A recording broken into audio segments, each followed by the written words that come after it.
you guys doing? Welcome to Eureka. I am Kevin Whittinghill. And my name is Alan Sakyan. And we're the hosts for the show. Are you guys prepared to get your minds blown? Yeah. Yeah. This is going to be definitely a mind-blowing Eureka show. Yes, it is. We're talking about nuclear fusion. Anyone here an expert on nuclear fusion? Okay. We Nobody. have an expert. Oh, we have one expert? Okay, we'll find out. We'll see if you are an expert. If you don't know much about Eureka, we have a guest scientist give a fascinating talk. We have comedians up on stage. The scientist will ask you guys questions, and if you get it right or close to right or good enough, you get a great prize in our little Eureka box back there. So it's fun. We want everyone to be engaged. You feel free to ask questions. It's all about just having a fun time learning about, in this case, nuclear fusion and getting some laughs. Yes. All right. Yes. Yes, our mission in this, I always like to say our mission is to demystify science in ways that are relatable, educational, and entertaining. So please do bring friends and enjoy science comedy. Yeah. So let's do this. Let's start this puppy. You ready? Yeah, let's do it. All right. We're going to start by introducing our comedians. Why don't you come out? Katie Rubin and Matt Gupser. Woo! Come on down. Yes. Have a seat at the table. Now, these are the best faces I could find for you guys. Matt, every photo of you just looks sexy and suave. And Katie, I don't know, maybe you sat on a grape. I don't know what was happening. But it's a nice, silly photo. How are you guys doing? Good. Are these for us? Those are for you guys. I got 2 waters. Oh, well, I was actually going to borrow that Nope, those at are some both point mine. myself. You can have it. Good to know. I drank out of all 3 of them. Oh, you did? Okay. Good to know. Do you guys know much about nuclear fusion? No. Okay. I have an associate's degree in nuclear fusion. Oh, you do? That's, Sweet. What were your studies about? What's that? What were the studies about in the subject? Nuclear fusion, dumbass. Like, what did... That's what the community college told me. That's great. So, you're obviously an expert. We got that. I have something like nuclear fusion happening here and in my loins just because of the handsomeness that's happening here. Oh, watch out. Woo! She does need 2 Right glasses here. of cold water. This is getting a little friction. Okay. I'm glad you guys have met the comics. They've met you. They're meeting each other right now. It's getting hot under here under the lights. Shall we Yes, let's introduce the our man of honor? scientist. Yes. So our scientist is Dr. Lorin Benedict. He is a physicist at Lawrence Livermore National Laboratory. Yeah, there he is. Come on out, Lauren. Come on Don't be out, Lorin. afraid. Woo!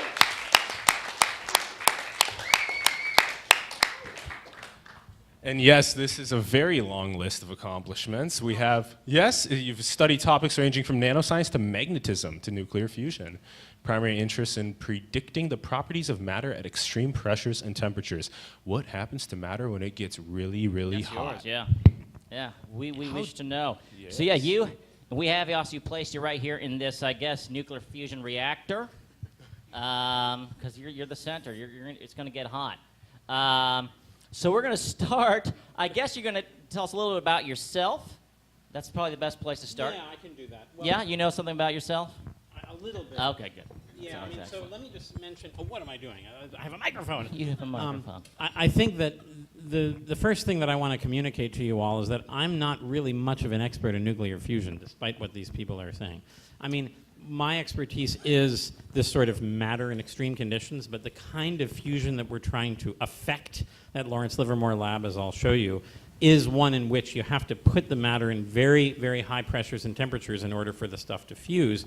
And my expertise is more in the properties of matter when it's confined to very small spaces and when it's very hot. So the actual fusion itself is something that, although that's the point, it's actually something that I know embarrassingly little about. So feel free to ask me lots of questions that I will probably fail to answer. I guess we'll have Matt then be the expert on nuclear fusion. Yeah. Associate's degree. Yes. Associate's. Thank you for explaining that distinction that no one in this room understands. That's- All right, let's start right off with this is my favorite slide he presented to us. Can everyone see it? Am I in the way? I'm in the way. Okay. Not by much, just ahead. You could see right here. This is where you work, right? Yeah. So this is Lawrence Livermore National Laboratory. A lot of people mistake it for Lawrence Berkeley Laboratory. It's the same Lawrence. It was named after Ernest Orlando Lawrence, who's the guy who invented the cyclotron or the atom smasher. This, unlike the Berkeley equivalent, is located in Livermore, which is why it's called Lawrence Livermore. And Livermore is sort of halfway between here and the Central Valley of California, so it's about 50 miles east of here. And this used to be the site of a naval air station during World War II. It is literally a square mile each, so you can see the boundaries of the thing. Well, let's see.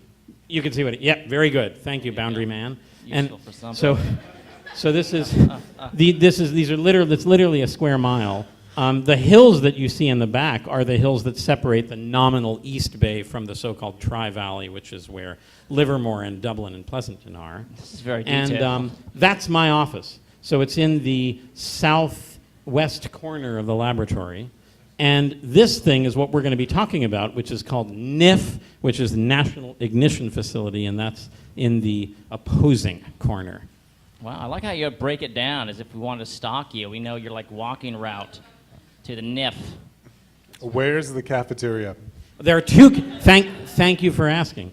There are two cafeterias. Cafeteriae. This is half our show, by the way. Do they have lockers The that they first can one is still here. stuff you into for saying cafeteria? Yeah, the first one is here. The second one is there, near Lake Hausman. I don't know who in the hell Hausman was, and this is more of a pond than a lake, but it's literally called Lake Hausman. So, yeah, there are two cafeteriae. You're getting so much information here you didn't know. Like, forget the nuclear fusion. Where are the biscuits? Where's the best parking? Well, that's a very loaded question. It's probably near where I am because, well, I'll get to that later. But the parking around this, it's very sketchy. There are places where you have to park quite far away from where you work if you happen to work, let's say, over here. So it's a source of constant frustration. Well, this feels like a passive-aggressive slide. Like, I am here, and look what I'm forced to have to walk to. No. Good question. Because the thing is that almost nobody that I know actually works there. The people who work there have to be in these clean suits and everything, and I'll show you. I don't think I'll show you any pictures of them, but you'll see why that's the case. Everything has to be nice and spick and span, and so, the scientists that I know mostly are not even allowed in there. The people that are sort of designing the experiments and analyzing their results and theorizing about what happens are in all these other buildings. Wow. The stuff happens there, but those people are the technicians who, and all of us have Associate's toured degrees. this facility. I'm sorry. No, the technicians are the ones who have associate's degrees. Yes, Yeah, that's probably but true. they're also the most useful. What exactly are they working on in that building? We're going to learn all We're gonna about learn that, the- Katie All right. Rubin. We're gonna Take move it to there. Take it home. We're going to move to the science section of this talk. I'd like to hear more about parking. Well, Yeah, we can do that. So the Science first, of this parking. here's the first question, and I'm hoping that this is a fairly easy one. This is the one that you all, if you answer it, or whoever answers it first. I can't see any one of you because of this weird light thing, but somebody will adjudicate. Yeah. This is if you get the answer, then you get some kind of a prize, right? Yeah, we explained that. You're doing a lot. You're doing very good at explaining. Okay. I'm just saying. What is nuclear fusion? What is it? Oh. Yes. Hold on. Two atoms combine, or the two atoms combine to form a single, or I guess not necessarily a single, but a lot of energy and a new element. I think that wins. That's yeah. correct? Yeah. That's Eureka. That's a Eureka! Woo! All right, my comedians, what do you think this very intelligent man should win? That's the first question. Yeah? Definitely the white fluffy thing. Okay, that is the mad scientist wig. Huh? Yeah, why don't you put it on him? Let's see how he looks. Look at this guy. Oh, there it is. Woo! Big round of applause for our mad scientist.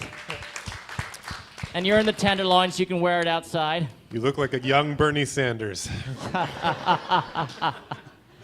All right, we'll just keep moving. Yeah. So, as you correctly stated, it's when two elements, in particular two nuclei of smaller size, come together and form a bigger nucleus. And as also you correctly pointed out, that often is accompanied by a release of a large amount of energy. So the particular fusion reaction that NIF is trying to affect is the one in which two forms of heavy hydrogen, deuterium and tritium. One is, so deuterium is, so regular hydrogen is what? What's regular hydrogen? Okay. What is it made of? Right, okay, proton and electron. So this is, a deuterium is a proton and a neutron in the nucleus, and since a neutron weighs about the same amount as a proton, that weighs twice as much as a regular hydrogen atom, but it still has the same charge as a hydrogen because a neutron, is neutral, so that it just has one electron orbiting around it in its neutral state. So when a deuterium guy and a tritium, which is one proton and two neutrons, that's 3 times heavier than a normal hydrogen, come together, then they would form a helium nucleus plus an outgoing neutron, which has many millions of electron volts of energy. We can talk about an electron volt later, maybe, and that's this very energetic fusion reaction. So the inputs are 2 heavy hydrogens, and the output is helium, and a hell of a lot of energy for this neutron coming out. Okay. Hopefully we can use that energy to power civilization. Yeah, that's the whole point of this, or one of the main points of this, which is why it's been studied for a long time. Although I will also, go to the punchline, and that is that although we have certainly succeeded over many years in doing this kind of in miniature, this, we can only use it as a power plant if you get more energy out than you put in to make this happen in the first place. And we haven't succeeded in doing that, and people have tried to do that for over 50 years. So that's where that stands. We need funding.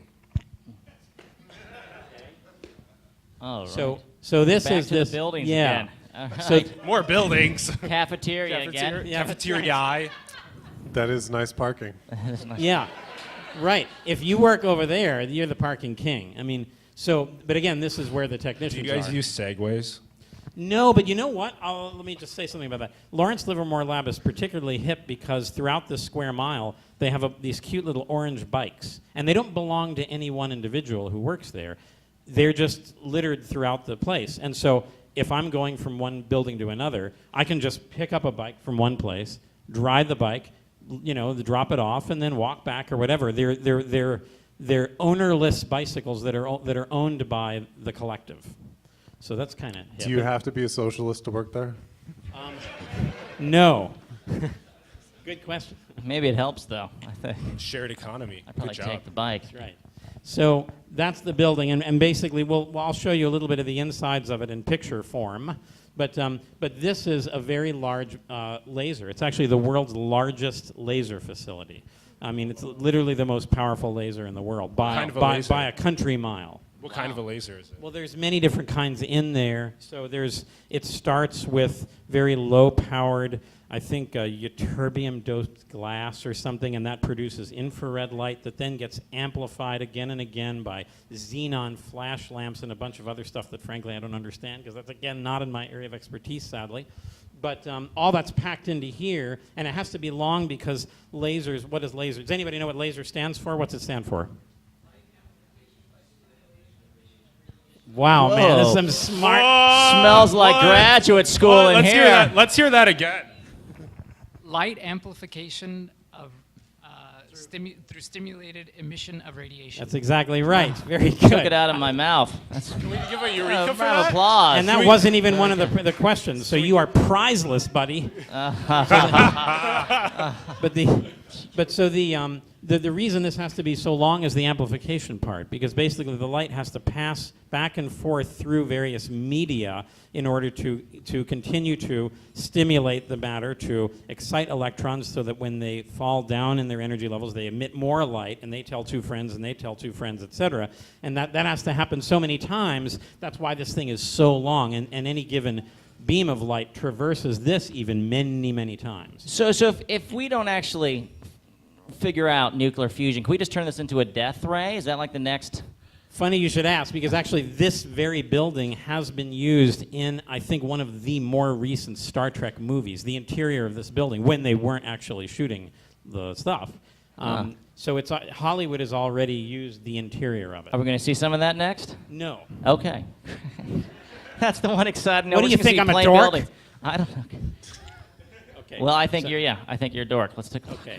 I'm So kidding. this is the inside of this laser bay, and this is it's actually, I said it's the most powerful laser, but it's actually 192 independent beams, okay? And this is the 192 of them. You can't see some of them because they're below other ones, okay, that you can see. And this thing is, I think, 3 football fields in area and several stories high. So it's really, it's an enormous laser, okay? So the point of it is that, and I'll show you an interior of this in a minute, but there's this big spherical chamber that has a bunch of holes in it where each one of the 192 beams goes through, and then all those beams are focused to the very center of the chamber into this little thing. And what this is a gold canister. It's a canister made of gold, where what the beams do, this is an artist's rendition of the beams, they hit the interior of the wall here, and they make the thing very hot, and then that gold, because it gets so hot, radiates X-rays into this little chamber, and the chamber is very small. I'll show you how big it is, compared to like a human hand in a minute. Inside that chamber is a little pellet the size of a pea, and that's the stuff that has deuterium and tritium in it. And when the X-rays impinge upon this little thing, okay, which is like a baked Alaskan of deuterium and tritium inside, and something, holding it in the inside, then it heats this outer stuff up, making the other stuff go inward like that, like a spherical rocket, right? Stuff comes out this way and the thing goes that way. So that happens in all directions, making the thing crunch in on itself, and that's what creates the fusion. So that's how NIF is supposed to work. And that entire process takes billionths of a second, right? Right. Okay, You all Lorin, get that? I'm just wondering, Lorin, can you be a little more specific? No? Hey, this is how I roll, you know what I mean? Does anyone have any questions thus far? Oh, just taking it in. I have a get question. I have another question. Okay. Have any of the people in any of the buildings that we've seen had any sex with any other people ever? I think so. That's a different I type think of fusion. So. Yeah, that's a different type of fusion. Okay. That's this that. I think that you guys did a show on that though, a few shows We ago. did. We right? did a human sexuality. Well, we talked show. about it a moment ago. Oh yeah. All right. You're trying to get back to Yeah, the sexy I'm Jesus. just bringing I it got full. Okay. Thank you. Let's have our audience Yeah. question. So, what part of the baked Alaskan is the meringue? Exactly. Okay, we'll get to that on the next slide. Okay. And Oh, very good. is your office as far away from everything else as possible for a reason? No, it's not. It's really just kind of accident. He's the real mad scientist. Yeah. So what do we have here? Looks- Okay. Dang, that's small. This is that gold canister, and you can see how ridiculously small it is. That's not a person who has elephantiasis of the hand. That's actually it's okay. And then That's funny. So since you measure the theoretical properties of if whether or not it's supposed to be small or big, why is it not large? Why is the canister not large and the P is not larger? yeah. Or smaller for that matter? Well, so I'm not actually going to be able to answer that question completely because I don't know all the answers. But let's just say that there are so many trade-offs in designing this thing that this is sort of the optimal size given the power of the laser that they have. I can't say it any differently than that.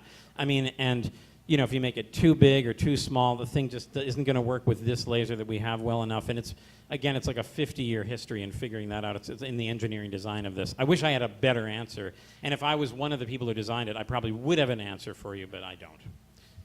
Okay, so this is the interior of that chamber that I mentioned this is actually, you can't count all of them, of course, because you only see some of it. That's all of the openings for the 192 beams, and whereas this is very small, that's the thing where all of the laser light's going to go in either that side or the other side, okay? But is that a human on the left? yes. What? That's the scale? Yes, That was a giant pencil. that's right. So this thing over there... It's a nuclear pencil. Yeah, that's Yeah. right.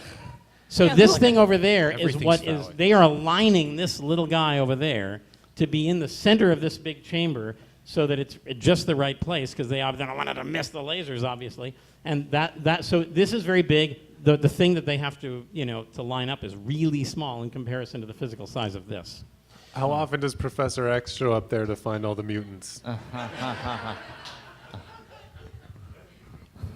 those chew marks on the pencil? No, but that's a very, it certainly looks like. What are those? I don't know. I bet you. I'm guessing that it's something that allows it to rotate a little bit, just Maybe in there's case. like a neurotic giant. Maybe. I think so. Lauren, Yeah. what are the images on the bottom left and the bottom right then? I'm going to answer in a minute, but you have a question. All right. Yeah. Oh. It's getting hot in here. Did I start you? The sexy factor just dropped like 50%. Well, So I'm wet. He needs you to dry him off. Sorry. The chamber that you're heating up that emits all the X-rays, it looks like it's open on both sides. Yes. Which, if you're shining lasers into there, I would assume you'd lose a lot of energy out of the sides through reflection and just gaping holes. I mean, This cat is hip. Yes. so Why'd you how take do off your wig, dude? Huh? because I assume Oh. people behind me need to see. Okay. Yeah. Kind of you. But the person behind you need to see? Okay. Go on, Well, yeah. okay, but no, that's a good question. I mean, the reason that those holes are there is literally just to let the laser light in. But as the thing heats up, what do you think happens? And we'll be talking about this a little bit later. As anything heats up, it generally expands. And so what actually happens is that the laser entrance holes, they're called LEHs, the laser entrance hole contracts because the rest of the gold is expanding, okay?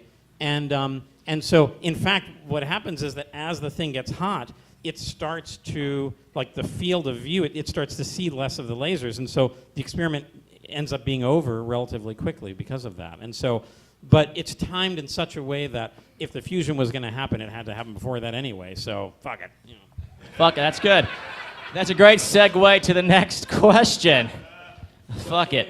Okay. Yeah, so that is the little pellet, and to answer your question, one of you, you, the baked Alaskan thing, they're experimenting with using different things to hold the deuterium and tritium in there. What have they used thus far? They've used a particular kind of germanium doped plastic. It's a glow discharge polymer, so it's mostly carbon and hydrogen, and then they're also now using diamond in effect. And then they're also considering using beryllium. For various reasons, and we can go into that later. All right. 1 second. So this is aligned in 4 dimensions, right? Because you also have to do time, because these are pulsed lasers. Absolutely. Very good question. Very good point. Wow. So in order for this, that's right. And actually, I wasn't even going to get to this much, but it's actually one of the most subtle and difficult to design aspects of this whole machine is the time dependence of what the laser energy has to look like. In fact, if you just come in with one big pulse, then what that does is it shocks this pellet a lot from all directions, like I described, making it very hot and dense, but it doesn't get as dense as if you were to repeatedly shock it with 4 smaller pulses. In other words, more small pulses is better than one big pulse. I'm not going to go into why that is, but it has to do with just simultaneous conservation of energy and momentum. But the result of that is that they actually have a train of 4 laser pulses that have to be very precisely timed so that they coalesced in such a way to maximally compress this deuterium and tritium baked Alaskan thing. Yeah, so fuck it. All right. Is that correct? Okay. And before we Whoa. move on to the next slide, we do want to thank our viewers at home. We are live streaming this via YouTube, so thank you so Hey. much for checking in with us. And you guys can all tell your friends to check it out at home as well. Thank you for watching. Yeah. So here is again the actual capsule in comparison to a giant eye and a giant finger. No, I'm just kidding. And then this is a cutout. This is a cutout right below it of what is in the capsule, and this is an important thing. So the meringue, so to speak, is in this case it's I guess it was a diamond as depicted there. But notice that there's 2 different regions inside that are colored blue. And they're both this 50-50 mixture of deuterium and tritium. So both of them are heavy forms of hydrogen, okay? But there's gas of deuterium and tritium that's not very dense. But then there's ice. Now, why do they do that? They do that because they want to cram more deuterium and tritium in there so that they have a better chance of getting fusion. But guess what? Deuterium and tritium ain't solid anywhere near ambient, room temperature and pressure, right? You have to go way cool in order to make hydrogen solid. Cryogenics. Right. So this whole capsule, counterintuitively, has to be kept at 18 or 19 Kelvin. Okay, so room temperature is like 300 Kelvin, 298 Kelvin. And 1 Kelvin, again, is 1 degree Celsius, which is bigger than a Fahrenheit, right? So, so this has to be, this has to be really, really cold, and yet, you know, ironically, the whole point is to make the damn thing really hot after it gets whacked by the lasers. But they're doing that in order to make it so they can push more deuterium and tritium in there so that there's more to do the fusion. Because not every single, if you put 2 atoms, they're not just going to fuse. Do you have to? They're going to, whether they're at a hot or really, really hot or really, really too much. And we'll talk fusion, a little bit fusion. about that. Yes, go ahead.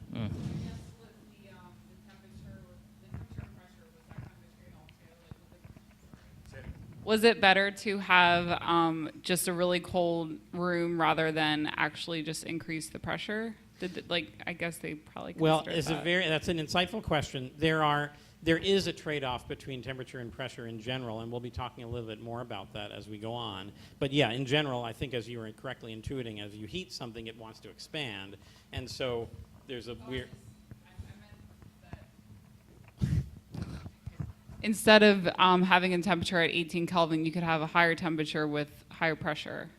Well, it would just be harder to stuff in that amount of deuterium and tritium in there, than as it turns out. And so they wouldn't be able to get that in there. They can get other stuff in there, but that other stuff doesn't fuse in the way that the deuterium and tritium does. So that's kind of the thinking there, I think. Yeah, that's what I was thinking too. Also, Matt, Yeah. Matt, It's does not gonna this all work. check out on the nuclear fusion degree? Does this all check out?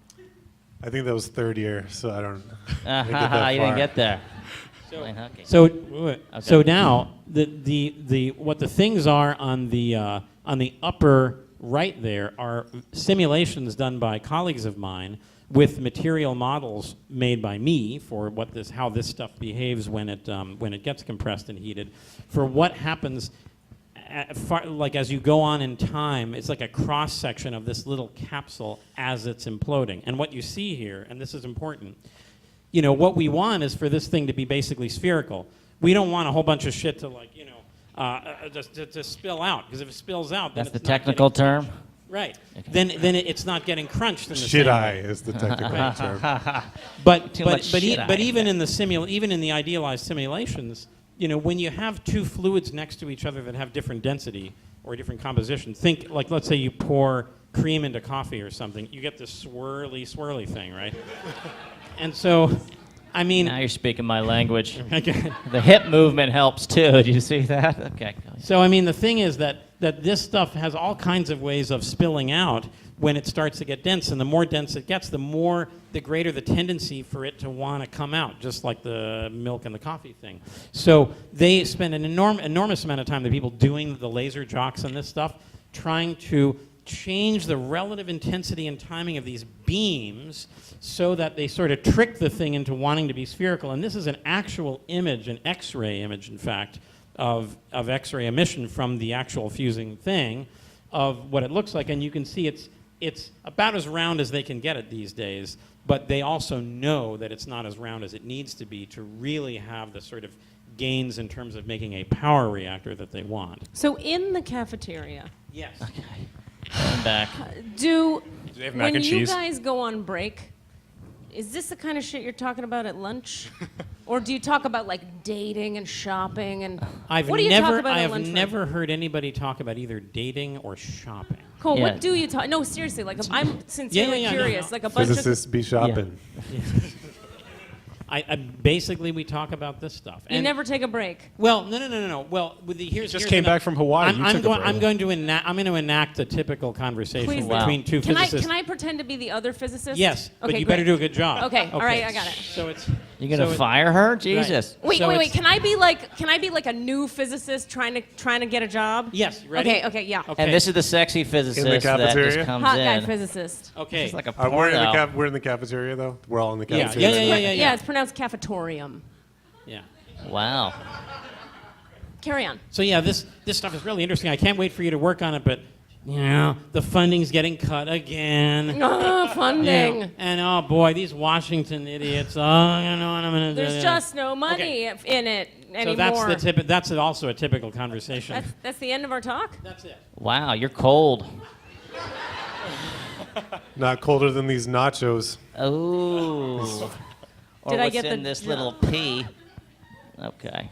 So wait, I'm sorry. I'm not finished. So I'm sorry. So this is what I'm really getting at. Does this machine that you have ever get tired? Oh, yeah. Now, when you go to lunch, do you want to give it a nap, a break, or do you No. enjoy operating it until it? Do you run it like a rat in a thing until the rat just dies? Yes. That's a beautiful metaphor, I think. But you'll also see a lot. Like a a lot, rat in a thing. Yeah. A lot of the people that are at this place, they're like pretty serious bikers and hikers and bet. and likers and Yeah. whatever. You got to And put so- some of that yeah. somewhere else sometimes. Yeah. Okay, thank you.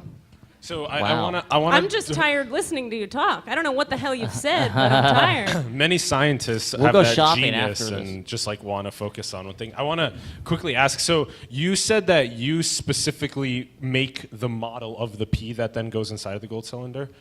Yeah. So what my main job is to construct what are called equations of state, which, as I'll show in a subsequent slide, is the relationship between the pressure that you apply to something, the amount of space that it occupies, and the temperature that it's at. Basically, making the point that I think she was alluding to, that there is a trade-off between these things. You heat something up, it wants to expand. So there's a relationship between pressure, temperature, and density or volume, and that's sort of my job, is to use the best available scientific tools to figure out what is the equation of state for hydrogen, what's the equation of state for the meringue part, and all this, so that they can model correctly what happens when the laser hits this stuff. Could we just call you a P modeler? Yes. Is that easier? It's the cafeteria talk. That right? gets, it's a little close get to that. home because I was a bedwetter till age 14. Okay. We'll talk about that in a little bit. Let's move on, though, to the next question. So If you want to work at Lawrence Livermore, this is what you have to do. I pooped. What a bed. is an example of, so we're going to, but it's mostly going to be questions from now on. Go. Wait. Yeah. Anybody else want to answer this? Let's read it out. What is an example of fusion power from which we are already benefiting daily? That's a hint. The sun Yeah. and the The stars. sun. Did she get it? Yeah. She did. Go to the next Eu- Yeah, I said it. Eureka! I think that's the sun. What are we giving her? There's all these little dudes down here. Ooh, yeah, okay. You want to pass it out? This here, show it to the audience. It's a cat laser. We got this from Lawrence Livermore's souvenir shop. Which is located between the two cafeterias. Yeah. There's between two 191 more cafeterias. of those. Lots of parking. So you too can try to create nuclear fusion by, I don't know, shining it at your cat. I have no idea how that works. But you got it. Sun. Now, the kind of fusion that happens in the sun, as I was telling you in the beginning, I'm not an expert in astrophysics, but I was cramming for this show actually yesterday, and so I learned a little bit about it, and it's actually quite different from the kind of fusion that we're trying to do at NIF.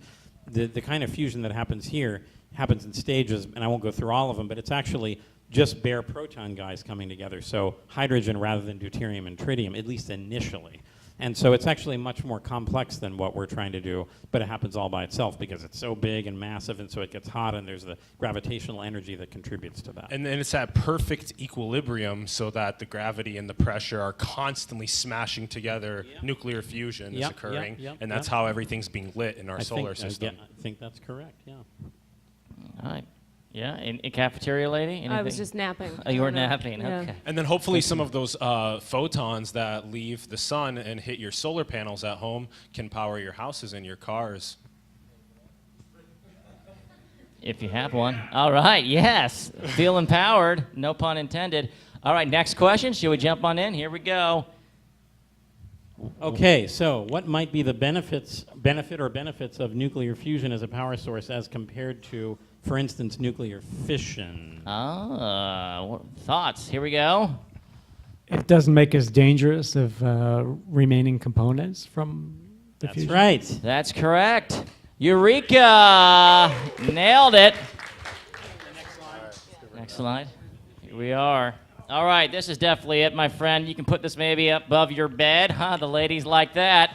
Radioactive materials. This guy. Here you go, sir. Woo! Good for you. Yeah, so I mean, when nuclear fission is the thing where you get really heavy elements that they break apart and they release. They end up have daughter products that are less heavy elements plus a bunch of energy, and that usually the daughter products are things that themselves are radioactive enough that you could that they're yucky to deal with, and you could also, when I say proliferants here, you could make bombs out of them, and so it's a little bit more of a security concern and things like that too. So let's go back to the kind of fusion that's at the National Ignition Facility. If deuterium and tritium, it does make this energetic neutron that, of course, if it's allowed to go through a bunch of stuff, that could mess some shit up too. But it mainly produces helium, right? And helium just makes you talk like this. It doesn't. It's nothing particularly bad about it. We wouldn't turn into zombies. We'd just be like, oh, okay. That's safer, I guess. Nope. No, she's still napping. We'll wake her up. Next question. Okay. Oh, we still had. Oh yeah. This is just talking about equation of state. If I hadn't mentioned it yet, so you need to squeeze and heat this deuterium and tritium thing a lot for it to fuse. So we need to know how hard we have to work to compress things, and all that kind of stuff. So that's this relationship between the pressure you apply to something, the volume it occupies, and the temperature that it's at. So since that's my expertise, that's what a lot of the subsequent questions are going to be about. I'm going to break the fourth wall here. Yeah. How are we doing on time? We're doing fine. So- Those are quick. Yeah, so I mean, I don't want to. Should we slow down a little bit? We're totally fine. I would relax. You're not at work. You can just enjoy yourself. We will. It's like we're at the cafeteria. How are We're we at the on temperature cafeteria. and pressure? Audience, how are you guys feeling? Are you guys feeling good? Yeah? Yes. Feel like you're learning something new? All yeah? right. Good. You guys have any questions right now? They're slowly absorbing it. Should we take a question? Let's from Let's people that take have a few it. questions. Take a few questions. All right. Yeah, I have a question on, you said that the P thing isn't as round as it should be to actually facilitate a nuclear fusion reaction, to use it as a power source for a replacement of the way that we get power currently. So if this is successful, how would we go about doing that, getting that as round as it should be? Well, okay, so there's a number of answers to your question. One of them has to do with how round it actually is before the laser even hits it. So in other words, that's kind of an issue of how round can you make a little sphere, because as I think you're correctly figuring on, if there were any imperfections in it, let's say a little dust thing, this is why everybody has to be in clean suits in the place. If there's any dust on the surface of this, that will create an asymmetry that then gets magnified when the thing is compressed. So that's right. So I think my understanding of it, which may not be complete, is that I think that they're making the thing round enough. That's not the sort of the limiting factor. The limiting factor really has to do with, in a sense, the way in which this X-ray radiation from the gold canister makes its way into the thing, and how uniform or non-uniform that is in its sort of angular distribution, right? And so I think that that's a slightly bigger concern than the sort of native roundness or lack thereof of the P. Okay, All right. Are there any rooms in the buildings that are like the room in Men in Black where they go in and they have to go down a lot of levels underground, and there's cool aliens and other stuff under the ground of the building? Are there any cool rooms that do That's secret? the dirty room. What? The dirty room. The dirty room. Are there any dirty rooms? No, but I really want to know, are there I like love cool where your rooms? mind goes. He did that. Okay. Are there any cool rooms that are like and then and you go down? Yeah, actually, in NIF itself, in that building, there's a lot of like zzz and Is there? Really? Like for rooms or for like laser stuff? No, rooms, yeah, rooms. What do you mean? Well, I don't even know what this shit is for. I just took a tour of it and I heard a lot of. You're fucking lost too. You're just But there is a lot of secret stuff in my lab too, because it's also a national security laboratory. So okay, aliens. Have you seen any at work? Only foreign nationals. okay. Got it. We're not being xenophobic. All right, well, let's take another question right now. Hi. On the slide with the photograph of the microwave emission of the the small sphere being X-ray emission, I think. But yeah, that yeah. on that photograph, it said something like 661 kilojoules. Is there a simple analogy that tells us how much energy is being released by that laser at that level? I can't think of. Let's put it this way: 1 joule would be like maybe. Let's see if I get this right. I mean, it's kind of. I think it's sort of the. Like if I just push on this guy a little bit, just with my finger, that might be like. I don't know, some fraction of a joule or something. I mean, that's like a typical mechanical thing, because a joule is basically, it's a newton, that's a unit of force, times a meter. So it's basically the amount of force that it takes to accelerate something through, a distance of 1 meter. And a newton is a kilogram meter per second squared. So a kilogram is a macroscopically sized thing. We each weigh some number of them, right? And so that's like the macroscopic stuff that we know for our everyday experience. So kilo is 1,000. So if it's 100,000 joules, and yet this thing is so damn small, that's a lot of joules in some small little thing. So I mean, that's about all I can say. A lot of joules, dude. And then I won't even dare ask what these numbers here are. Well, yeah. Delta lambda, what is that? Yeah, so this has to do, and this is something I only have a dim understanding of myself, but these laser jock people, they've figured out that if you slightly shift the wavelengths of the actual light from these different adjacent beams of the 192 beams, they mix in slightly different ways to then conspire to make this thing a little more spherical as it implodes. And so they actually, in a sense, detune the lasers a little bit on purpose. And I can't go into why that is. It's a bit technical, but so that has to do with the wavelength difference between the different adjacent beams. So, once again, I'm just going to need a little more specificity just to track you. When you say, I can't make a joke about it because I can't repeat a single thing you said. I like the that was good. Yeah. I could make more sound effects. I think we may need some. Okay. All right, should we keep going? All right. Absolutely. Here we go. Next question, guys. And we got... Most solids and liquids expand when you heat them. And why is that? This is a little bit of a weird question, but go ahead. Right here. Molecules are excited, therefore they are moving around faster. Okay. I'm not sure if I'm going to... That's part of the answer. So I'll give you partial credit. You have partial prizes, we have right? Yeah. That's not wrong, but there's another piece of it. Well, when they move faster, they heat each other, and when they heat each other, energy is released. And because energy is released, it's like an exothermic reaction that releases. No, that I'm not. Maybe try the guy up there. There's a guy up let's, there. let's see if the comics have an answer. You guys have any thoughts? What was the question? Okay. Yeah, go ahead. Let him take a guess. Yeah. Take a guess. Us? Yeah, go for it. Most solids and Associate liquids degree. expand when you heat them because they're upset about stuff. No, that makes sense. Yeah. No? Emotional? Okay. No. Most solids and liquids expand when you heat them because, damn it, when you're cold, you put a sweater. I don't know anything about any of this. Yeah. I'm upset. In there. Noises? You want to hear noises? Okay.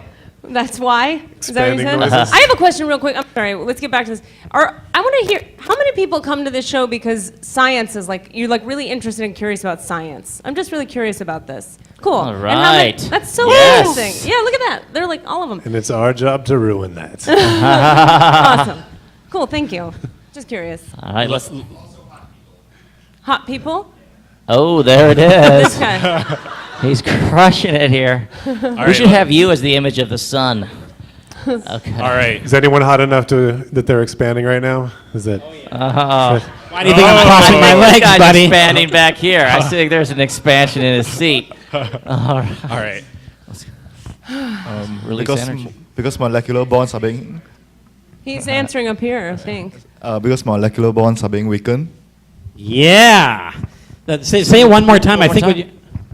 Because molecular bonds are being weakened. Yes. Molecular That is bonds the- are being Go weakened. to the next slide. So I want. Wait. That was a Eureka moment? Eureka moment. Yes. Woo! Give us some for you too, my man. So let's give some nuclei to this guy here as well. So of course, so solids. This is an artist rendition of a phase of ice. So that's just solid water. And of course, you have atoms and then little molecular bonds between them or whatever. And then the thing is, this is an artist rendition of the energy, the potential energy between two adjacent atoms as a function of the distance between them. So over here, they're at the bottom of the hill. That's where they like to be, right?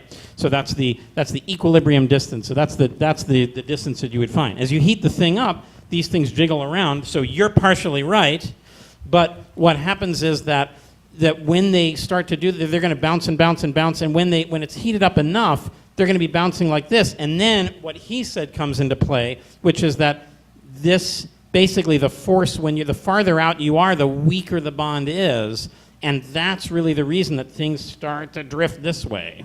So you can see that if I'm bouncing between here, my average position is this. If I'm bouncing between here, well, my average position is maybe here. I'm at a bigger separation than I was before. So it actually has a lot to do with what both of them said. I'd like you guys to give full credit to him and half credit to him. Yes, teacher. You guys, great job for both.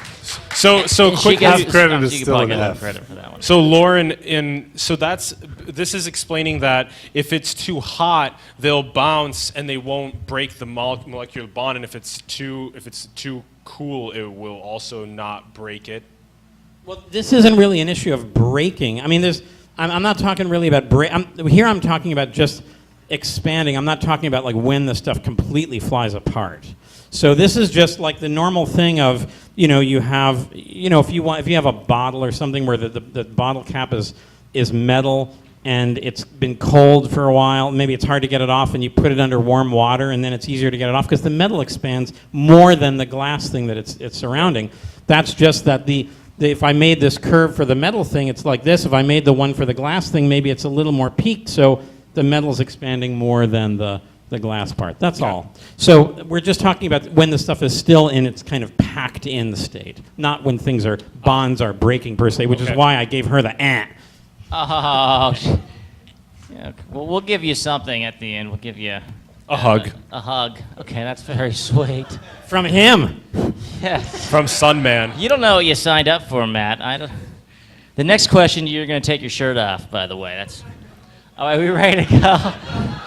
Oh! Get naked. His shirt's expanding. It's just this part here. It's just, he's at this level. Okay, we're going on. You ready? Here we go. Boom. Let's have the so since we're talking here about things that start basically like this P is solid on the outside, then it's got a solid layer of this deuterium and tritium ice, but then it's got this gas in the middle, and then when you whack it with the lasers, then the whole thing kind of liquefies and all this very quickly. And then I'm talking about, we're worried that some of the stuff in the middle is going to spill out because it's like when you mix two fluids together. So it starts solid but becomes fluid, and that's why the stuff is being able to, leak out. So what is the substantive difference between a solid and the liquid, really? Okay. Let's see, associate degree, cafeterium, any ideas? Any thoughts? I don't know. Let's take the comedians first. Let's see. Well, if I knocked over a glass of solid, it wouldn't have gotten all over my lap. Oh, right. That's a good point. That's right. Partial credit. There it is. Substantive. I like how you added that. Yeah. So I know. All right. Any other thoughts? I just sincerely would be wondering if it's just the substantive difference between a solid and a liquid. Is the speed at which the little guys inside are going like that? I would give partial credit to that. Actually, Thank you. On the straight up, yeah. Thank you. But there is a more precise answer. Let's see if more precise than. I don't know about that. Who hasn't answered a question yet? Who's not raising his hand? I want to understand that dynamic. Okay. Just the energy state of the different. No. I love the sound effects of this show. We're really just pumping it up. Okay, we have another volunteer for.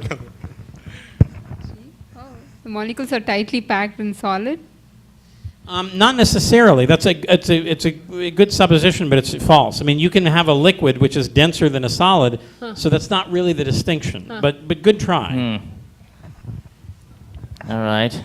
Somebody else who hasn't been called on before? Okay. I'll give it a shot. Is it that a liquid takes the shape of the container around it and its own structure? I would give partial credit to that. Are you guys? We're talented. Yeah, partial credit. Yeah. Absolutely. Yeah, you gotta make sure that. Yeah. Oh, here it comes. That's that's a catch. That's getting there. Next. Cool. All right, we'll come down here. Okay. Brainiac trust here. In a liquid, the molecules are able to slide over each other, and the bonds aren't very tight. So, whereas in a solid, they're full more credit. tight. Wait, I want to hear her say the thing. I don't know the thing. I have no brain at all. Like Just you. look up here. This makes perfect sense. No, He was gonna give a better explanation. Eureka! Go ahead. Oh, look at that. That's a squishy big one. So the way that we would technically say this is that solids do not resist shear deformation. So what is shear? It's I'm going to use a politically correct, incorrect term. It's the Native American sunburn. You know, the Indian sunburn thing, like this. Right. So You want to demonstrate that on a lucky? Yeah. So. Oh, great. Not on me. Now that okay, good. Yeah. Thing like this, where I'm not actually doing it, but it hurts. I think you should actually do it. Yeah, you probably should. So yeah, when let's say the upper part of it's moving this way and the lower part of it staying still or moving that way, so it's exactly this business of sliding things over each other. That's called shear. So solids, technically speaking, resist shear. So that means that if you try to apply shear, then it springs back. A liquid does not. Now, why that's important for this whole fusion game done with lasers is exactly this business. Let's say that this stuff out here were solid rather than liquid at the point at which it's sort of in its final crunch. Then there wouldn't be enough of these fingery things in here because a lot of the stuff would be more kind of retaining its original constitution. But if it's liquid, then it doesn't resist shear, so that's why there's more finger-like instability. So in addition to understanding the equation of state, which just has to do with what's called compressive strain, like, compressing something like this, we also have to understand this business of the propensity or lack thereof to resist shear deformation, or the Indian sunburn kind of thing. All right. It looks like a hand, too, by the way. I just thought I'd throw my scientific knowledge in there. And then does something similar to that happen when it goes from a solid to a liquid, and then from a liquid to a gas?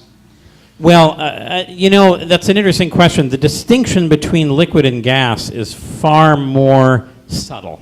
So, actually, technically speaking, there sometimes is no distinction. It depends on where you are in pressure and temperature. Depend on what the material is. There can be literally no distinction between liquid and gas. A gas is just like a less dense version of a liquid.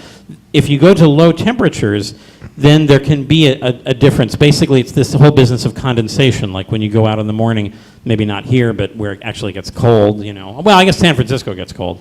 I live in the East Bay. So, when you get condensation in a window in a car, for instance, that's when you have little droplets of liquid that are forming out of the gas. So that's a situation where you start with, let's say, the atmosphere, and then if it's cold enough and if it's moist enough, then you'll have a phase separation, where you'll have liquid, which is more dense, and gas, which is less dense. So then there is this distinction, but if you were to heat it up, you wouldn't have condensation, which means that you're going seamlessly between gas and liquid.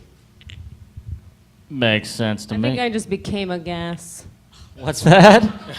I just expanded into the gaseous state. Oh, you did? Okay. Yeah, not like in a farty way, but just like my mind is so blown, I don't think I'm like constituted like a person anymore. I've just dissolved into space.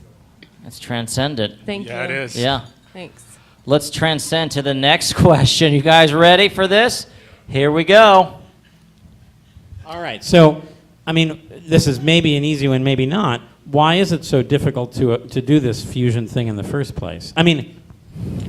Comics? Well, let's start with the people who have the least idea. What do you? Is comics the reason why it's difficult? Hard to fusion. Hot guy? Maybe Go. come back to like your parents' divorce or something. I don't know. Did anybody ask the nuclei if they wanted to be together? That's a very, That's very a good question. Like, no one has raised, we've been talking for an hour, and no one has brought up consent once. That's a good point. Consensual nuclear fusion. You're progressive, man. I just think we're asking the wrong questions here. Listen. That's very good. Fair point. Why is it hard to fuse any two things together, really? At the end of the, why do I keep talking to that guy? I don't know. I'm just hovering creepily Because behind you. communication is the key, and most people are uncomfortable with the vulnerability that is required in communication, and nuclei are the same as us. Nuclei are our people, too. Yeah, that's true. Exactly. Should we just move on to the next question? Did we just nail it here? No, we didn't. All right, audience, do we have any guesses?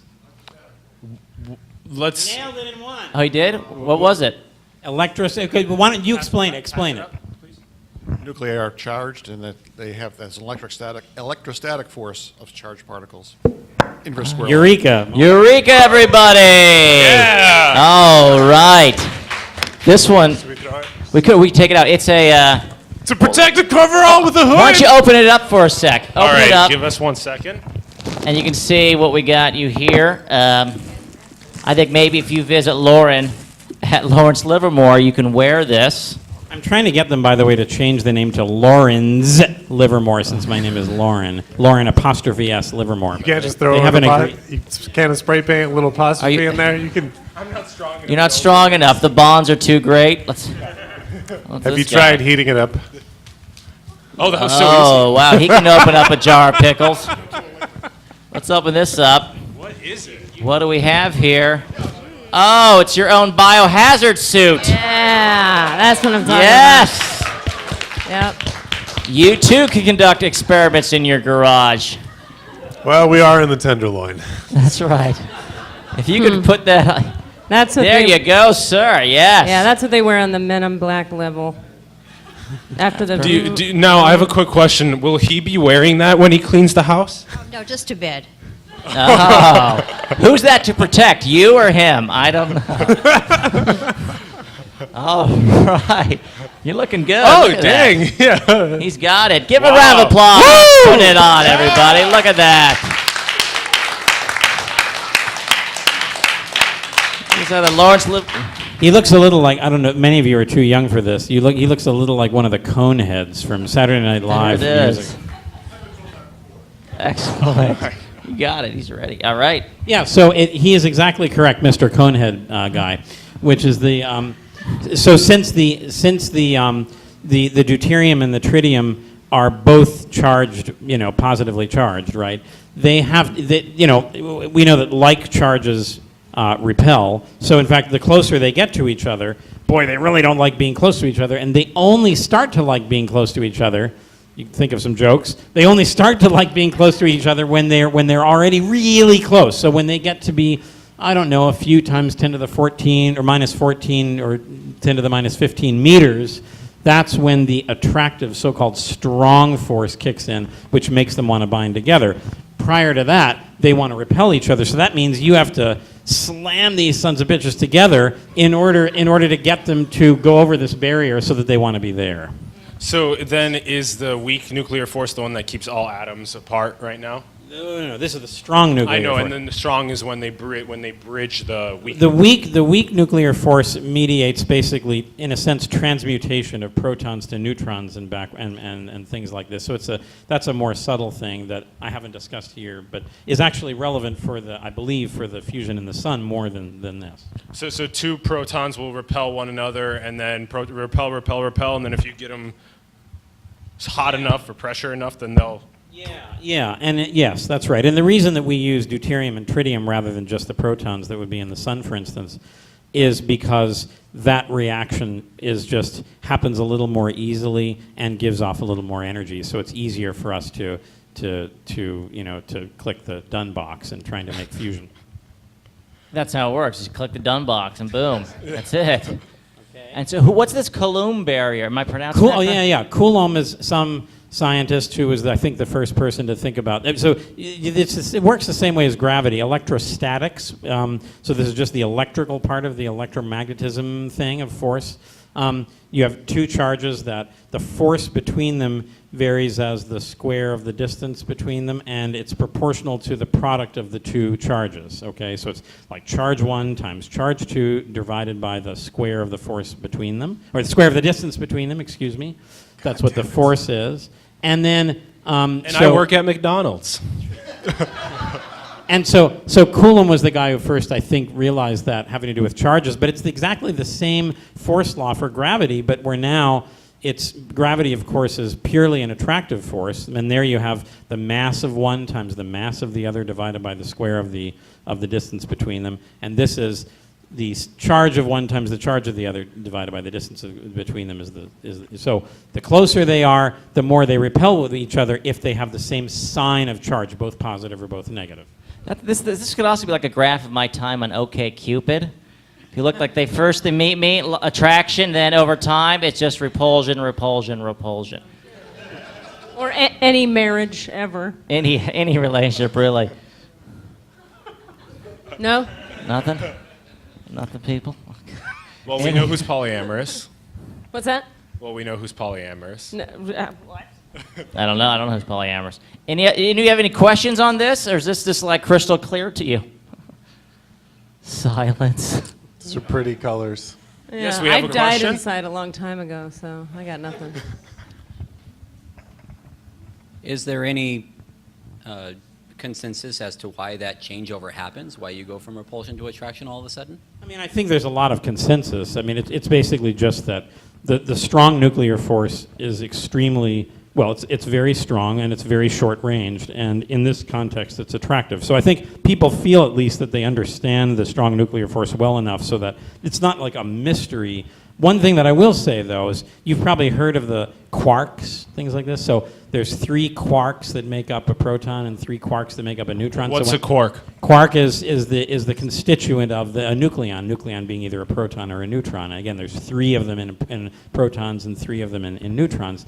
And so the actual strong force, the sort of is the direct interaction between the quarks. This strong force I'm talking about here is really the residual interaction, which is much weaker than the pure strong interaction between quarks, which arises when you have, it's sort of, these 3 quarks over here that make up the proton and those 3 quarks that make up that proton, and then it's sort of, as they come close to each other, it's the dance that they do and what happens, I'm not explaining this very well. I want to use the term dipole-dipole interaction, but you guys don't know what that means. You probably do, somehow. Do you have a physics background? Oh, look at this guy. A ringer. We're going to need that code Okay, back. let's get to the next question, and then we'll get more questions. Yeah. Well, okay, yeah. Okay, hold on. I was just gonna say, maybe this makes sense to us because we can imagine that there has to be some kind of attractive force in a nucleus that holds protons together. Otherwise, you wouldn't have anything heavier than hydrogen. Can we give her a prize, even though that wasn't an answer to the... Because man. That's exactly correct. That's exactly correct, and it's extremely insightful. Here, catch the nuclei. No, you got to give her something bigger than that. Oh. Okay. There well, was nothing wrong with the size of Okay. that. All right. It's perfectly Size of his acceptable. nuclei. That was a very, very good point that you made. Did everybody hear what she said? Did everybody understand it? Nope. Okay. Say it again. Okay, I'll explain it. The fact is that any element bigger than hydrogen has a conglomerate of protons and neutrons in it. Well, if protons repel each other electrostatically, and neutrons have no charge, right? They're just hanging around. Why would you want to get a bunch of protons together? Why wouldn't they always fly apart from each other? Because they're all positively charged, and they repel each other. So what she said is, well, there has to be a very attractive thing at short distances. Otherwise, you would never have a nucleus with more than one proton in it. Exactly correct. We would never have carbon. All right.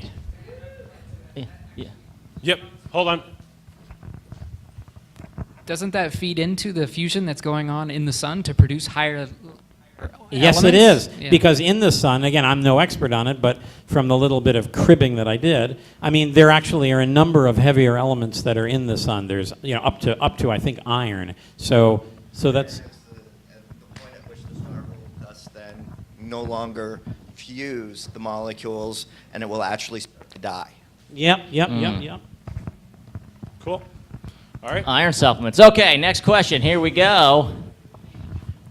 Why do so? This is a more subtle question. I bet he knows the answer. Maybe we should disqualify the guy in the white suit, the lab worker. Why don't negative particles? So when you have regular matter, just even us, this floor, that camera, whatever. Why don't negative particles like electrons and positive particles just spiral into each other and annihilate? Because we just said like charged things repel, but if opposite charged things attract. Why wouldn't they just want to get closer and closer and closer and closer, and then that's it? Why wouldn't matter implode on itself? That's my question. Comedians, any thoughts here? You want to add your magical wisdom? I think that was a different show I was invited to. And I wound up in the wrong dimension. Dimension. You're totally... Or room. You're floating around. I can't contribute in any way. I'm just going to be mildly attractive and sit here. How's that? Good for you. Thank you. I went to grad school. Did you really? Yeah. What'd you study? I'm not going to say. Okay. Humanities? Performance. Humanities? Is that, Yeah. Were you a theater major? Yep. I have a master's degree in theater. From the Mondat.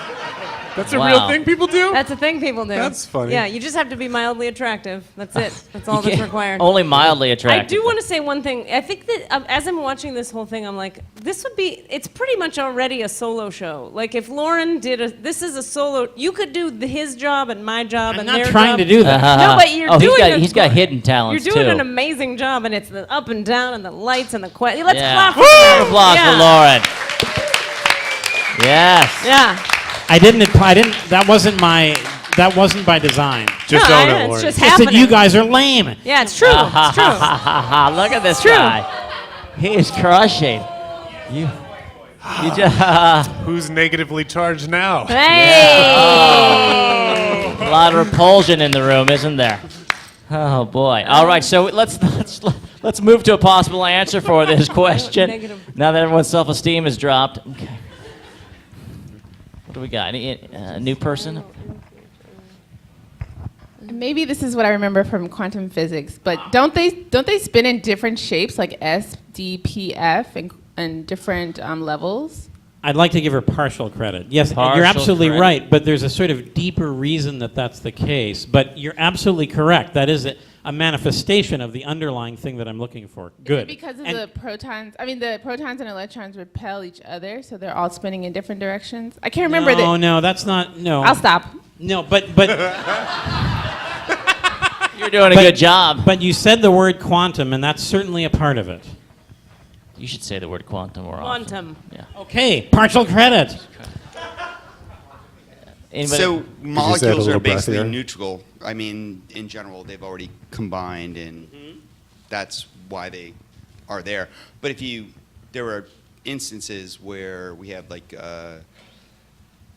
what is it? That thing, the cloud down in the southern hemisphere, where there are.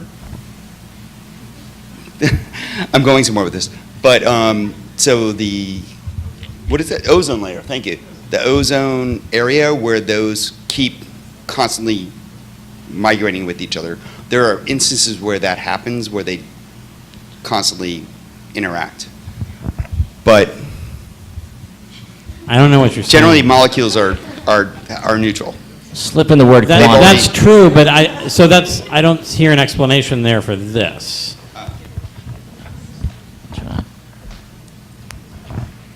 This probably is not right at all, but is it similar to how satellites are just falling and then their trajectory is kind of tilted due to our gravity, but it just never makes it, and it just keeps falling, so it just is falling around it? Yeah, so let me say something. Again, she wins huge points from me, because even though that's not actually the answer here, it's another point which is equally insightful, which is this sort of centripetal force kind of thing, or centrifugal, I forget which is which. So it's the fact that it's, there's very disappointing. I know. So if this is the center of something and then there's something going around like this, the fact that its velocity is perpendicular to the direction of the force is that. So let me say, your answer would be the correct answer if you only had two particles in the whole universe, let's say one electron and one proton. Then it is true that so in a classical physics Newtonian world, what you said would be the explanation for why if the electron was going like this around the proton, it would keep doing that. So that's right. But if you have a whole mess of these guys interacting with each other, I can guarantee you that that wouldn't save you. So good, but not correct. Close. We got one more over here. Does it just have to do with the universal forces at work that basically the weak and the strong forces of the electron versus the proton and the nucleus, that basically they want to kind of get closer, but because that they're spinning in some of the other forces, it's keeping them at a distance. So like balancing of forces that are acting in different ways. Can we just say that it's Yeah, in, go ahead. How about that's just in the Bible? Is that good enough? Okay, one more. You know, I'm not sure if this is the deep enough answer you're looking for, but it's because, I mean, the way she said, it's quantum mechanics, all right? So there are only certain allowed energy states for electrons, and in order for them to occupy that state, they have to be at certain, well, I don't want to say radius, because that's not exactly the way it looks, but they have to be at certain, like, positions relative to Orbitals. Orbitals. So I would say that is not really distinct from the answer that she that's gave, fair. but that's a sort of continued expounding on that. Give the answer. So how about you want me to give Yes, the let's find the okay, answer. Next slide. I'd like to hear 6 or Oh, 7. that's obvious. Hello. It's the Heisenberg. Why did It's so obvious I didn't say it out loud. Why would I say that? It's Triangle so clear. times triangle is greater than h over 2. That's like 80% We were talking about Greek that to before me. the show. Does anybody know? But I Yeah. bet you that there are people who know what this means. What is it? Yes. Breaking So- Bad. I love it. Yeah, so Fancy pants. what it is that if What you, is that? it turns out that for microscopically sized things, if you you can think of jokes for Yeah, that too. yeah. You know, if you keep calling attention to the jokes we're not making. Okay, I'm sorry. That's a good point. That was a They're subtle. quantum jokes. They're being made in Also, other if they're universes. super obvious, and then you No, point them out, they're we good. double can't make them. Okay, good point. Sorry. Okay, so if you confine a particle to some very small, let's say interval of space, then necessarily it has to have a very high kinetic energy or a high velocity. It has to be moving in a sense very fast. And the way we say it in quantum mechanics is that it has to have a very small wavelength, because there's this quantum mechanics mandates this duality between particle-like nature and wave-like nature. So something that's moving very fast has a really, really small, small wavelength, kind of like a high pitch for a tone, something like that. So what happens is that if the electron, through its attraction to the proton via the Coulomb interaction, right, the electrostatics, if it gets closer and closer, as it would want to do, to the proton, then it starts going faster and faster and faster, and eventually it just can't get that close that's where the whole molecular orbital thing comes from. And so you're right and you're right, but the deeper principle is that there is a sort of reciprocal relation between the how much you can confine something and what its energy is. And so it sort of can't be contained at a certain point. So if the electron has a certain general energy, there's no way you can contain it more than a certain amount. And that's sort of what the Heisenberg uncertainty principle is representing. So it's really because of quantum mechanics that matter doesn't implode in itself. In fact, there's a very famous professor of physics and mathematics at Princeton University, Elliot Lieb, who, in a sense, he wrote a really insightful series of papers on the stability of matter, literally proving that if you didn't have quantum mechanics, there would be nothing here.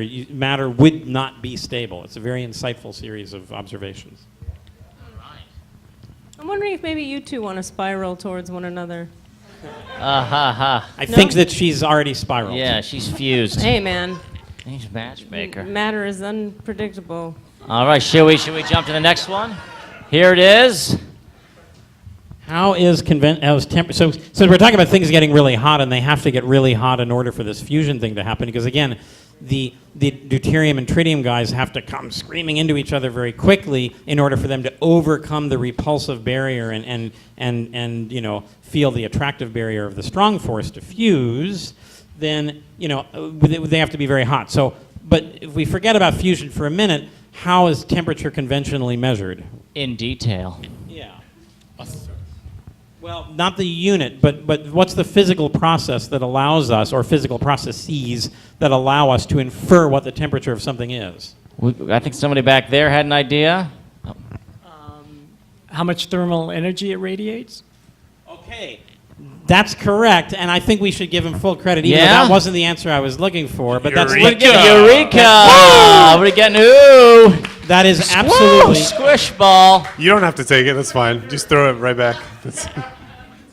That is absolutely We've catch and one of the release ways in prizes. which you can measure the temperature of something by the spectrum of electromagnetic radiation or light that emits. And of course, in the normal sort of terrestrial environs in which we live, that would be in the infrared. So you could use infrared cameras and things like that. So you're exactly correct. What I was thinking of something even simpler, which is like a standard mercury thermometer. What happens is that if you put into contact with something like one's nether regions, then the leave it to these guys. Okay.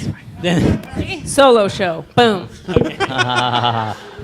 So then the because of what we talked about before, which is thermal expansion of a metal, the hotter something is, the more it expands. Then this mercury will, that maybe at colder temperatures would fill a small space, ends up expanding and filling a bigger space, and then you read off higher temperatures. Yep, hold on. Well, I guess my question is then could you use density also? And density and the volume that something occupies, those are exactly related to each other. So that's the same. That's saying the same thing. Exactly right. Does anyone in the audience want to come be like a backup dancer? I think it'd be cool if there were people dancing in the background, and maybe we could get a little. Anybody a musician? We could have a little music, little guitar guy in the A little front. cabaret action? Yeah, no, it's like a whole thing happening. Actually, we have two very high-level dancers that are sitting in the back room, Oh, both of whom I really? know, Ah. and both of whom are sisters, by the way. Really? They have a Alright. very excellent Yeah. company called Sharp and Fine that you should check out. Oh, interesting. It's gonna Spiraling get weird. into Fantastic this. choreographers, by the way. Just saying. Oh, and these are definitely the most complicated slides we've had on the show. It's like without a doubt, Yep. these are like mind-expanding slides. Let's forget about this Okay, one. forget but- about this one? Yeah, we have now two answers, which was you correctly pointed out this thing about spectral emission of things, and the other one is this thermal expansion we talked about before. All right. Yeah. We got another. Ready? But give it up for Lorin for giving a Explain Like I'm 5 version of nuclear fusion. Yeah, let's give it up for that. And before we move on to the next slide, let's check in at home. So thank you again for checking in on the live stream. We are here having a blast in San Francisco at Piano Fight. The website is eurekacomedy.com, where you can find all of these videos afterward. All right, here we go. How do you think we can measure temperature or infer temperatures in such extreme conditions like when we're approaching fusion? So for here, we have to have, it really is like, in order for the things to fuse, this deuterium and tritium, this hydrogen stuff, has to be like 100 times the density of lead in ambient conditions, and it has to have temperatures that are like basically in the many, many, many millions of kelvins. And so how would we even infer temperatures like that? How would we know whether we got it hot enough? Comedians, any suggestions? It's real hot in here. It is. Is that related to the question? I don't know, but you probably smell me sweating. That's all I got. Are you guys warm? Yeah. It's a little Yeah. warm So for, take off It's all hard your for comedy clothes. when it's warm. Let's see. I am Measure. into that. I want to take my clothes off. How do you think we can? There we It's go. getting hot in here. You want those backup dancers. Do you mean I get it. Do you I mean understand. like that? How would we measure it? Because our devices wouldn't be able to survive inside of the heat Exactly. of the thing. Okay, we would do Can we, it can we just guess? psychically from inside of a tube that would be like in the E.T. movie. We can't put a thermometer in there. That's what we just It discussed. doesn't have a bite. That's what we just talked about. What if it was a thermometer made of mystical material? What if? Could We're you just measure the eating it stuff up here. coming off of it? Could you measure the particles that come off of from electromagnetic far away? radiation. Ooh. Actually, that is partially correct because people can do what are Hey. called. Thank Oh, you. yeah. Thank you. Thank you. Yeah, We got a mic drop. Thank you. There you go. It is good. Measure Yeah. her temperature. There Watch out. are things called neutron time of flight measurements, which actually do measure essentially how fast the neutrons are going, let's say, and that is certainly related to how hot the thing has gotten. These are the neutrons that are the products of the fusion events themselves. So that's one answer, yeah. We had some answers out here. Physics jump out. guy, you're not allowed. Yeah. Well, no, Again. I think. Wait. Let's see. The statute of let's have limitation. over here on the right, because you haven't actually answered one of the official questions. So kind of related to his answer, black body radiation. So you measure the light that comes out. And Yes. that'll- Go to the that next will- slide.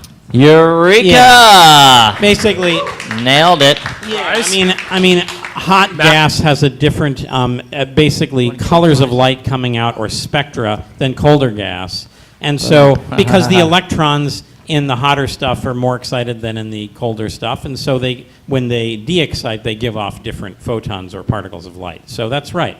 That's what's another way, and that's one of the main ways. Yeah. But your way is also a Kind way. of the same as what I said, only not with light. That's exactly right. Kind of similar. Yeah. Awesome. You're just as smart as What were you everyone going to else. say? Because I'm sure it was also interesting.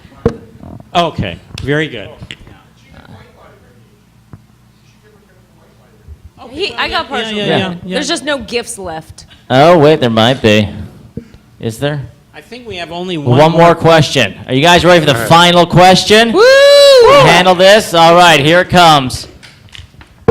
So, okay, so let's say that we make this fusion stuff. And like I said, we're losers in the sense that we haven't done this, we haven't had gain in the sense that we have more power coming out than we've put into the lasers. So that's not cool. But we still make fusion events all the time. It's not like we can't do it. I mean, we're doing it.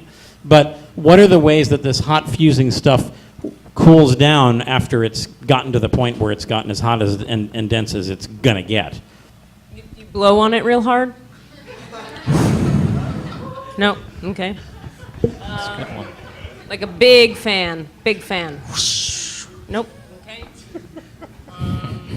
Anybody? It does it on its own. That's a hint. You can just let it sit. So what did he say? Well, yeah, I'll give you certainly partial credit because you said entropy. And that's, so yeah, the fact that that's a thermodynamic concept. So yes, things are going to cool down naturally just because things are going to get more disordered. But yeah, well, I'm not referring here to how we would harness this energy. I'm just saying it's gotten really hot. What are the ways in which? So let me tell you what I'm getting at. That's not wrong, but what I'm getting at is that actually, the faster this stuff cools down, the less fusion we get. So we want it to stay hot pretty long. Now, of course, as you pointed out, this is some very small fraction of a second that it's at the states that it is in which the fusion is occurring. But I guess what I should have said, and I realize now I didn't express it in the question well enough, is what are the sort of enemies of fusion besides this leaking out thing that are making it so that it's not as hot as we would otherwise want it to be? In other words, the forces that are cooling it down. Yeah. And your thing is not wrong. Like if it thinks about its grandma during sex? Oh, Jesus. Or like if it's on a windowsill. If you put it on a windowsill, like a cartoon pie. You've lost your nucleus, Katie. That's what they always tell me. I got Throw it it over right here. Oh, that guy. Oh, look, that was yes. mine, bro. Yeah, you just got one. Thanks. Look at that. No, it's all you. It's all you. So let's find out with anybody else. No. Oh, we have one more. Wait, do you want to answer a question? Yeah. Are you stretching? Okay. Does it give off light or infrared radiation? Or? So yes, that is absolutely one of the ways, and that is that it's in particular the electrons. Eureka? Yeah, sure. Eureka! Woo! Any charged particles, when accelerated, radiate. And so the electrons, since they're going really, really fast once the thing is really hot, one of the ways in which you get something called, there's a German term, the translation is breaking radiation, but it's called Bremsstrahlung. Bremsstrahlung. That's also the name of the bench I got at IKEA.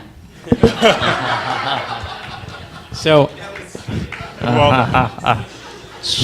It's all the same. She got to laugh. Let's not undercut her. So when the stuff is really hot and it accelerates, then it gives off X-rays, in fact, and that's how so the electrons cool down through that. It also cools down just because, this baked Alaskan thing. The outer part is generally going to be cooler than the inner part, because the inner part's the part in the center of the big crunch. The outer part is the part that's expanding, right, the backside of the rocket, so it's generally a little bit cooler. And so it's just also going to cool, the hotter part is going to cool just through thermal conduction. You got a cold thing next to a hot thing, and so the heat is just leaking out kind of radially outward. And then the other thing is just the fact that the whole thing is expanding, which is why I'm giving you partial credit for the entropy, because that's related to the expansion. You heat something up, you can't keep something dense that's that hot. It goes, it's an explosion. So the thing is really exploding, and that's also cooling it because of this inverse relationship between temperature and volume. 1 second. Pressure? Yeah, I mean, it's relaxing to lower and lower pressures, thereby allowing it to get much cooler. So that's just naturally going to do that. So there's sort of three ways, what we call hydrodynamic, which is the motion of this fluid outward. That's one way it cools. Another one is Bremsstrahlung. and then the third way is just good old thermal conduction. Cool. Hold on. Yeah. So with these three as the barriers, how do you think it's possible to design the experiment so that it can sustain fusion? Or is this just a one-shot deal? Well, it is a one-shot deal in the following sense. Nobody ever thought that this thing... So we are, in a sense, making a little star in the laboratory. That's actually literally what we're doing. It's very small. But nobody was ever thinking that the thing was going to be continuously burning like our sun is. It's not going to do that. Because exactly this business. I mean, the sun is kept in place because it's so much of it that it's the self-gravitating thing where it's all attracting itself just through its big mass. We don't have that luxury, obviously. So it's always going to be a very transitory thing. There's no way that we're going to have the fusion happening for a long time. It's just a matter of, the way that a fusion reactor would work to generate power, if we got to the point where we could do it, is we would be injecting pellets in like this a bunch of times a minute, and each time one gets injected, you get these pulses of these lasers, and then you get the neutron energy out, etc. And that's how the thing would work. But each one of these things would be of a discrete event. All right. We got one more. A final question of the night. So if each discrete event fails to make more energy than you put into it, what is the logical leap that says that doing a lot of these things at once somehow would put out more energy than it wouldn't. That's a good question. I mean, that's the whole point. We're not pursuing this sort of fusion energy engine, if you will, until we can show that we get a much bigger than break-even kind of a thing for one discrete event. So that has to be met before we try to, get cavalier enough to take it further. And how close do you think we are? I have no fucking clue. To piggyback on that, so building the different kinds of machines, there's the magnetic fields, there's cylinder vacuums with magnets, and there's the electric fields, and then lasers. So there's all different kinds of ways to try for it. But even after we try for it, and we hopefully we can get the energy and money in to be less than the energy money out, so then it becomes cheaper than all of the other ones, because we also have to make it economically viable. That's the part that's cheaper than bad. Fossil fuels, cheaper than wind, cheaper than solar. Whoops, I just stepped on my water. Yeah, so we're not that close to it yet, but the good news is that since this is a big mama honker laser, there's a whole bunch of other stuff that we've learned along the way to trying to do this. And so let me give you an example. Not that long ago, we compressed carbon in diamond form to like several times higher than the density of lead. And that's kind of interesting because then you can get to pressures that you have at the centers of giant planets. And as many of you probably have heard, there's been a revolution in planetary astronomy recently where people are now seeing extrasolar planets, right? People know. Last show was about that. Oh, good. The Kepler mission scientist from Very NASA good. was here. Yeah, it was so great. to understand the distribution of those different planets in the universe, you have to understand the relationship between their radii and their mass, their mass-radius relationship, which maybe your person talked about. Absolutely. So that you can only understand if you know the equation of state of the constituents of the planet. And again, this relationship between pressure, temperature, and volume. And so we can measure that at this facility by whacking things and seeing, what their response is. So even shy of getting fusion, we can learn a whole bunch of stuff, and we are learning a whole bunch of stuff that is very relevant to people in that field. And it was named after Johannes Kepler. Similarly, this was named after Coulomb, right? So the more that we go out and we do science, the more you can get cool shit named after you. Very good.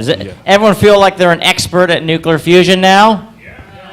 Yeah. So give it up here for Lorin, everybody. Woo! Yes. Now, one quick thing. We did research on Lorin. We know that he's this amazing physicist, but he has other talents that he doesn't necessarily share with people. But we like maybe you do share, but not in this context. Maybe he will. Maybe you'll share with us. Beatboxing. Actually, that's fairly close. Lorin here scats. He is the scatting physicist. Do we know what scatting is? Not like the poop. Yeah, not the poop. Although I am sitting on a stool. Oh. Hey, look at this. There it is. Solo Give show. him. So, would you do us the honor of demonstrating the scatting physicist? A little short one.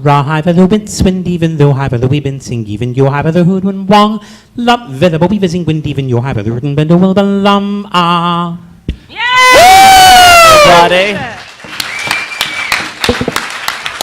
That was what I was hearing inside my head when you were talking about the equations. Yeah, that makes sense. Excellent, everyone. Let's do one more thing before we close out. So we have these cool shirts that we just made.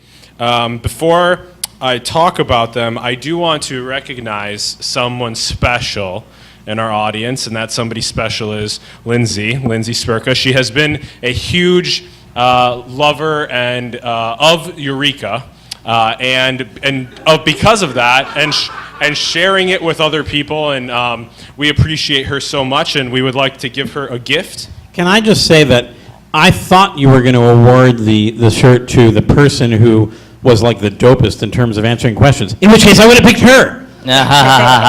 Yeah, excellent. So she has been compared to Hermione from Harry Potter because she comes and answers all of the questions. So we have a smarty pants on the back for her. Give a big round of applause. Yeah. Here you are. You are welcome. Thank you. And so one more quick follow-up about the shirts is that we last month, at the end of the month, Gala, as well as a few of our other brothers, came out to do a feed for people that are less fortunate than we are.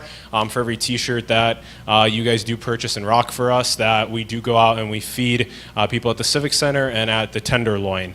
And please hit us up. We aim to go out every month. We feed several hundred people, so if you'd love to come along for that journey as well, we'd love to have you. Yes. Great. So give it up again for Lorin, everyone. Thank you. And give it up for our wonderful comedians. Thank you, comedians. Who helped interpret this. And to yourselves for coming out. Thank you, guys. Opening your mind. And thanks for the listeners at home, too. And next month. Yes. Well, actually later this month. October 30th, for the Bay Area Science Festival, we'll have Seth Shostak, Senior SETI Astronomer. So it's aliens, people. Aliens. And there's different ways to discover life, and this one is listening for life. So please do mark it in your calendars. October 30th is going to be a Sunday at 7. Bring friends, tell friends about it. Thank you to you guys at home for listening. We much appreciate you. Keep tuning in. Thank you guys. And have a wonderful, wonderful night. Thank you for coming out.